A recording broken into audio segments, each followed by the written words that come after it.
My name is Ted Pafford. I'm the Papillion American Legion Post 32 commander. Today we're bringing in a N60A3 military tank for a static display of the post.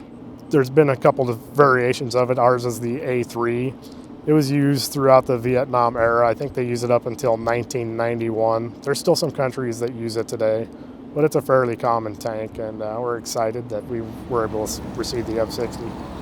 The tank originally came from Meade, and then Burwell's VFW received it, and it's probably sat there 24 years, I'm thinking, I'm not sure. But unfortunately, with their loss of membership, they had to turn in their charter, which meant obviously they had to give up the tank. I had been on a waiting list to receive a piece of equipment. Finally, a few weeks ago, I got a message saying that Burwell was turning theirs in and asked if we wanted to take over their tank.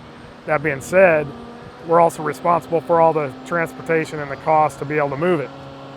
I kind of prearranged some of that with some places, kind of fell through. At the last minute, we had Patriot Crane came through for us, said they would help crane it. Obviously, the tracks are welded, so it had to be craned. It couldn't be winched. Doesn't roll, doesn't have a motor transmission. It's being demilitarized. Some other groups volunteered to help out with it. Doug Kelly, concrete, offered to do the concrete. It needs to be on 8 inches of concrete, which we checked it is. Sustainables offered to help out with some of the historical markers for it. Obviously, the 443rd Transportation Company offered for training purposes to come haul it.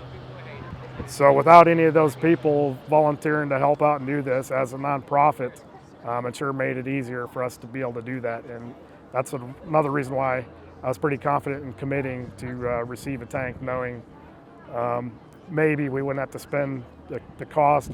I estimate probably trucking it, it'd probably be around $43,000 if we were to have to pay to truck it. So by those companies volunteering to help us out, it really saved us a whole lot of money, which we wouldn't have been able to do otherwise.